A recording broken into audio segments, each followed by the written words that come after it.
desse livro aqui, ó, O Nome da Rosa, do escritor italiano Umberto Eco, e do filme, que foi uma excelente adaptação.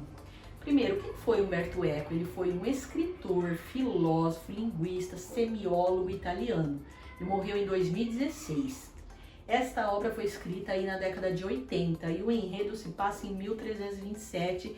É aqui que entra a indicação que eu quero fazer para você. Primeiro, esse livro aqui ele não está em nenhuma leitura obrigatória dos grandes vestibulares, mas a gente vai conversar um pouquinho. Eu sempre falo com vocês a respeito do repertório cultural. Como que a gente constrói esse repertório cultural ao longo dos anos? Fazendo relações em contextos históricos e ideias, filosofia, tudo aquilo que construiu a sociedade no passado e no hoje. Para que isso ocorra, você precisa ter perspectiva. Seus professores, eles trazem perspectivas para vocês, os filmes, os livros, tá? Sempre pautado em empirismo. O que é empirismo? É experiência, em ciência. Você tem que saber ali filtrar aquilo que você lê, aquilo que você digere enquanto conhecimento. Há muita diferença entre informação e conhecimento. Informação você tem aos montes na internet, mas e transformar aquilo em conhecimento? São essas perspectivas que você tem que buscar. E outra coisa, outra diferença que eu quero falar com vocês. Saiba diferenciar perspectiva histórica de perspectiva artística. Perspectiva histórica é uma coisa, aqui você vai ter uma perspectiva artística, porque você tem aqui uma ficção. Apesar de estar recheada de elementos históricos, eu não posso falar que algumas coisas aqui aconteceram realmente como o livro traz. Por quê? Porque ele traz uma perspectiva artística. Quando vou dar um exemplo, você abre lá a Netflix e assiste a uma série ambientada no reino, lá em Luís XV. E aí você vai falar que aconteceu exatamente do jeito que está ali. Não, você tem que entender que ali na Netflix você tem uma perspectiva artística e até às vezes propagandística.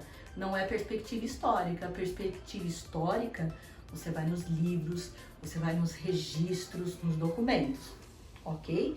Vamos aumentar esse repertório cultural porque ele te auxilia lá na redação depois. Te auxilia na vida, porque a gente tem o que falar e como conduzir nosso pensamento. Vamos nos ater agora neste enredo rapidamente, porque eu já vou terminar, mas eu quero em que pontos e que ideias que você tem que levar este livro e este filme aí como dica minha. Primeiro, na Idade Média você tem ali o pensamento movido pelo teocentrismo, não tem?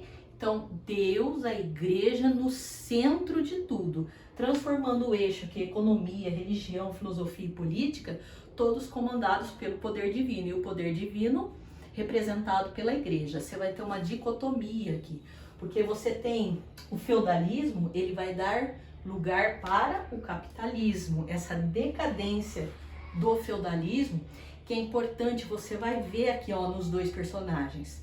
Há um monge aqui, que é o Guilherme de Baskerville, o Sean Connery que fez, excelente ator. O que acontece com ele? Ele traz o pensamento racional. Esse pensamento movido pela razão é que vai iniciar aqui o capitalismo, depois o renascimento.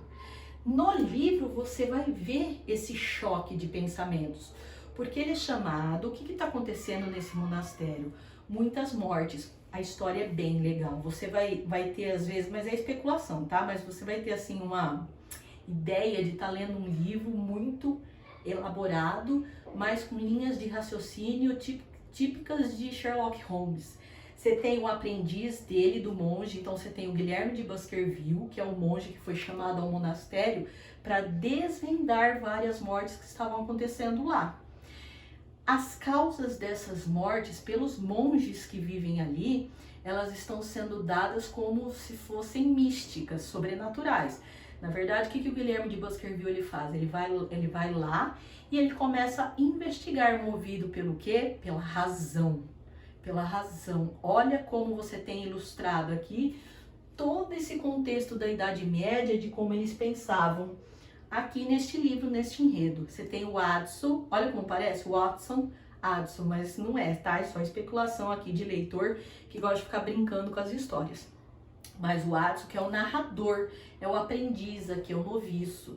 E ele narra esse livro ele já tá velho, e ele começa a contar. Quando ele é aprendiz do monge, movido aqui pela razão e que é inteligentíssimo, ele é jovem ainda. Então você é levado para uma rede de intrigas, de assassinatos. Vou ter que dar um pequeno spoiler aqui. Muito interessante, porque você tem a biblioteca. Na verdade, vou ter que falar, gente, não vai ter jeito. Vou falar de leve.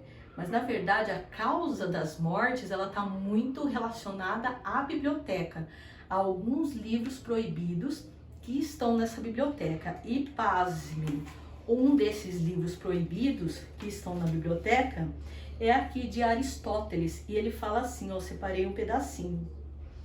Portanto, falando como filósofo, levasse a arte do riso à condição de arma sutil, se a retórica do convencimento se substituísse à retórica da razão, se a tópica da paciente salvadora, a construção da imagem da redenção, substituísse a tópica da impaciente desconstrução e do reviramento de todas as imagens mais santas e veneráveis. Disse um filósofo grego, que teu Aristóteles cita aqui, cúmplice e imundas autorias. E vai falando, ou seja, a poética de Aristóteles, ela fala do riso como arma combatente. E aí você tem as mortes relacionadas a esses livros, porque eles fazem, né? Eu acho isso bem nojento, aliás, quando eu vejo um aluno fazer isso, sabe aquele que passa no dedo assim, passa no... Eu odeio. Se eu emprestar um livro meu e alguém fizer isso, é morte na certa, tá? Cuidado que eu posso me inspirar aqui. Então, o que eles colocavam? Veneno no cantinho dos livros. Esses livros eram proibidos porque eles estimulavam... Por que era um livro proibido? Porque estimulava o pensamento, o prazer, o riso, toda esta questão crítica e racional. E tinha que ficar o quê? Escondido, porque não era interessante para um pensamento teocêntrico, uma população culta, né? Semelhanças à parte, vamos deixar aqui. Qual é o contrário do pensamento teocêntrico que vocês aprenderam? O pensamento antropocêntrico, que estava aqui, ó, dando lugar aqui ao capitalismo, ao racionalismo. Você vai conseguir tudo aqui. E tem a figura aqui, muito importante também, do Bernardo Gui.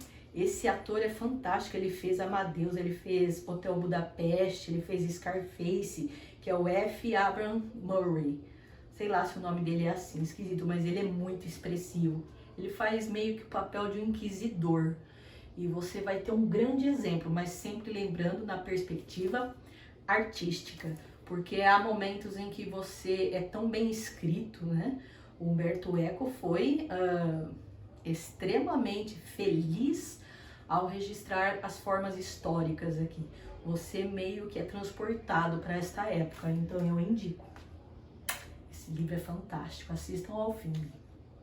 Beijo.